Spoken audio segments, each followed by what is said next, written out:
Di Yunani kuno, ada sangat sedikit kemabukan karena praktik normalnya adalah mengencerkan 2 bagian anggur menjadi 3 bagian air.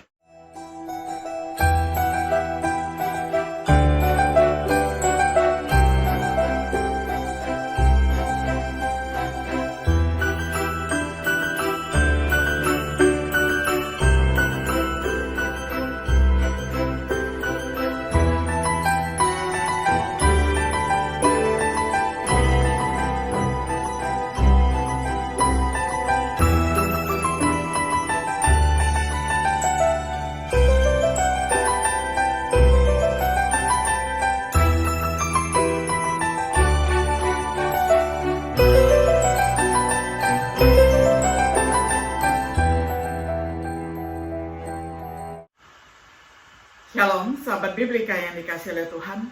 Senang sekali hari ini kita dapat berjumpa kembali di dalam acara Refleksi Sahabat Biblika.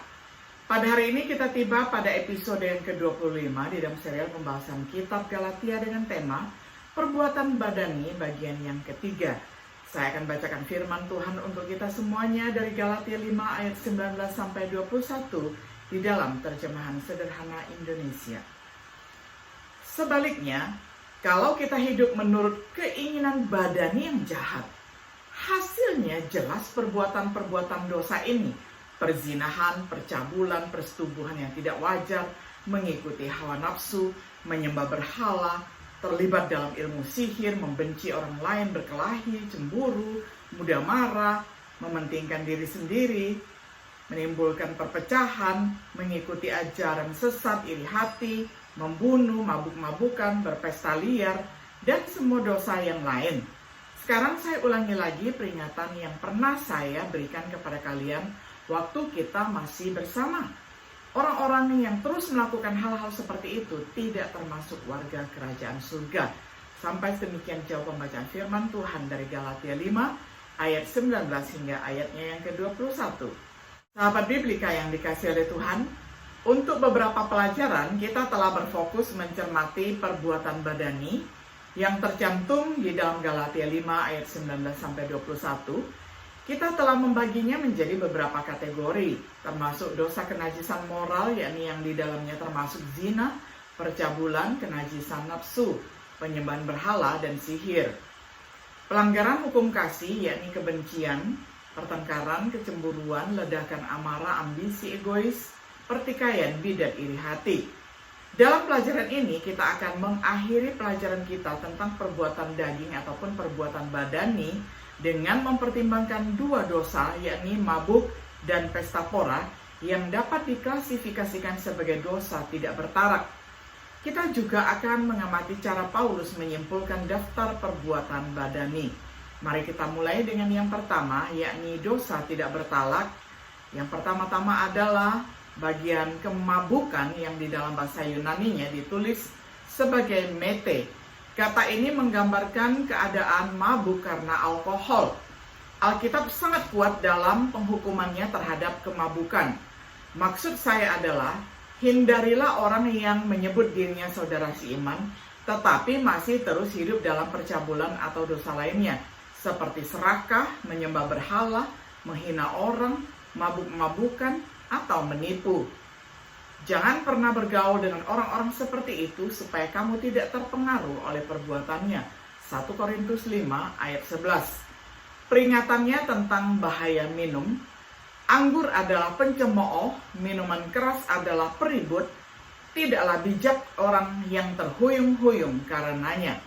Amsal 20 ayat 1. Bagaimana dengan minuman yang tidak mengarah pada mabuk? Tingkat alkohol dalam minuman beralkohol modern membuat sulit untuk membedakan keduanya. Tingkat alkohol jauh lebih tinggi hari ini karena teknik penyulingannya yang canggih. Beberapa minuman terkuat di masa lalu tidak lebih kuat dari bir ringan di hari ini, sehingga membuat orang lebih mudah untuk mabuk. Di Yunani kuno, ada sangat sedikit kemabukan karena praktik normalnya adalah mengencerkan 2 bagian anggur menjadi 3 bagian air. Orang Kristen juga terikat oleh prinsip pengaruh. Dapat dibaca di dalam Roma 14 ayat 13 sampai 21. Haruskah orang Kristen terlibat dalam aktivitas, yakni ketika ada acara sosial lalu menghidangkan minuman yang di dalamnya ada bir dan minuman alkohol, apakah orang Kristen harus mengambil bagian di dalamnya? Yang nantinya pasti akan berkontribusi pada masalah narkoba di negara kita. Angka pembunuhan akibat kemabukan pada korban tak berdosa setahun begitu banyaknya. Angka dari semua kecelakaan terkait mengemudikan kendaraan melibatkan pengemudi di bawah pengaruh alkohol. Angka dari perceraian begitu banyak dari tahun ke tahun, terus naik dan terus naik statistiknya. Nah, tanggung jawab orang Kristen mengenai pengaruh ini sangat jelas dikatakan di dalam Roma 14 ayat 21, kemudian 1 Korintus 10 ayat 31 sampai 33. Hanya orang Kristen yang tidak peka dan egois yang akan mencoba membenarkan keterlibatan dalam minuman sosial hari ini. Orang Kristen yang matang mempertimbangkan apakah praktik itu memuliakan Tuhan dan bermanfaat bagi sesamanya atau tidak. Lalu pesta pora di dalam bahasa Yunani-nya adalah komos. Kata ini mengacu pada pesta pora dan pesta minum yang sering diperpanjang hingga larut malam dan menikmati pesta pora. Perilaku seperti ini dikutuk tidak hanya di sini, tetapi juga di Roma 13 ayat 12 sampai 14. Kemudian di dalam pasal 14 ayat 12 dikatakan, malam sudah hampir berlalu dan siang akan segera tiba. Karena itu berhentilah melakukan segala perbuatan yang berasal dari kegelapan. Marilah kita mempersiapkan diri dengan perlengkapan senjata yang berasal dari terang untuk melawan semua penguasa gelap. Hendaklah kamu hidup dengan benar, selayaknya orang yang berada di dalam terang. Janganlah memakai tubuhmu untuk berpesta pora, mabuk-mabukan, melakukan percabulan, ataupun dosa lainnya. Janganlah bertengkar dan iri hati satu sama lain. Tetapi marilah kita semua menjadikan penguasa kita Kristus Yesus sebagai teladan hidup, supaya waktu orang melihat perbuatan kita, mereka seperti melihat Kristus dalam diri kita. Dan jangan pernah lagi berpikir untuk memuaskan keinginan-keinginan dari naluri kita yang berdosa. Berapa banyak persahabatan, pernikahan, dan relasi lainnya yang telah dihancurkan oleh perilaku tidak terkendali yang berlangsung di acara-acara bermabuk-mabukan seperti itu. Bahkan orang yang bukan pecandu seringkali terjebak dalam kegembiraan dan melakukan sesuatu yang menghancurkan sisa hidup mereka. Di dalam 1 Petrus 4 ayat 3-4, Petrus menyatakan bahwa sebelum mengikut Yesus, sudah cukup banyak waktu yang kita buang dengan hidup sebagai manusia duniawi yang tidak mengenal Allah. Tetapi sekarang kita tidak lagi hidup seperti mereka yang terlibat dalam segala macam dosa percabulan, menurut semua keinginan badani, berpesta pora, mabuk-mabukan, mengikuti pesta cabul, dan melakukan hal-hal yang menjijikkan dalam penyembahan berhala. Orang-orang yang masih mengejar hawa nafsunya ke sana kemari, mereka heran karena kamu semua tidak mengikuti cara hidup mereka lagi. Itulah sebabnya mereka menghina kalian. Perilaku seperti itu tidak pantas bagi orang Kristen. Dunia menganggap kita aneh karena tidak terlibat dalam hal-hal seperti itu. Dunia mungkin menganggap kita aneh karena kita menahan diri dari hal-hal seperti mabuk-mabukan dan pesta pora. Tetapi seperti yang selanjutnya dikatakan Petrus di dalam 1 Petrus 4 ayat 5, semua orang harus memberikan pertanggungan jawab kepada Dia yang siap menghakimi orang yang hidup dan yang mati. Mengingat penghakiman itulah yang mendorong orang Kristen untuk menganggap serius perbuatan badani. Dan bukan hanya mereka yang secara khusus disebutkan di dalam Galatia 5 ayat 19-21. Tetapi dimengerti seperti yang Paulus katakan selanjutnya di bagian yang kedua, dan dosa sejenisnya. Yakni Rasul Paulus menutup daftar dosanya dengan cara ini, berarti daftar Paulus tidak dapat dianggap sebagai semua yang inklusif. Dosa-dosa yang tercantum adalah untuk memberi kita gambaran dasar tentang hal-hal yang harus kita hindari.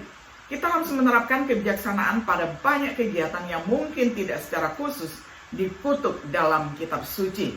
Banyak orang menginginkan no atau jangan untuk sesuatu yang salah, tetapi Alkitab tidak mencantumkan semua yang salah.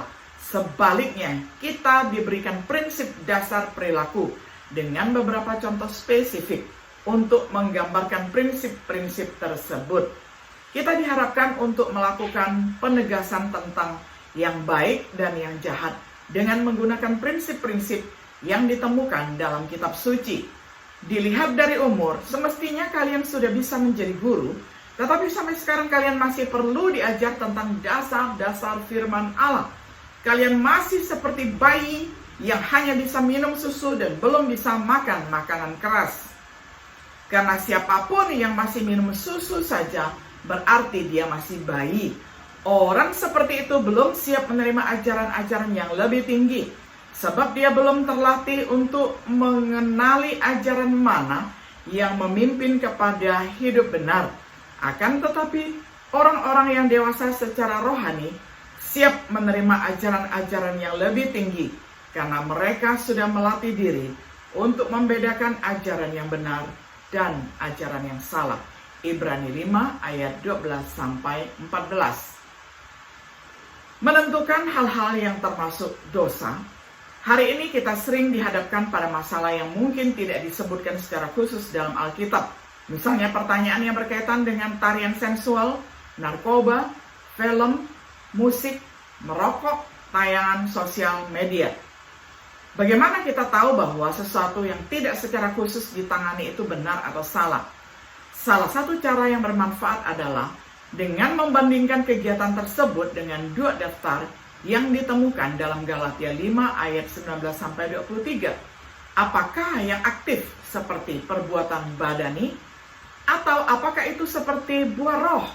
Semakin baik kita memahami perbuatan badani dan juga apa yang merupakan buah roh, semakin baik kita membuat keputusan yang kondusif untuk kehidupan yang saleh.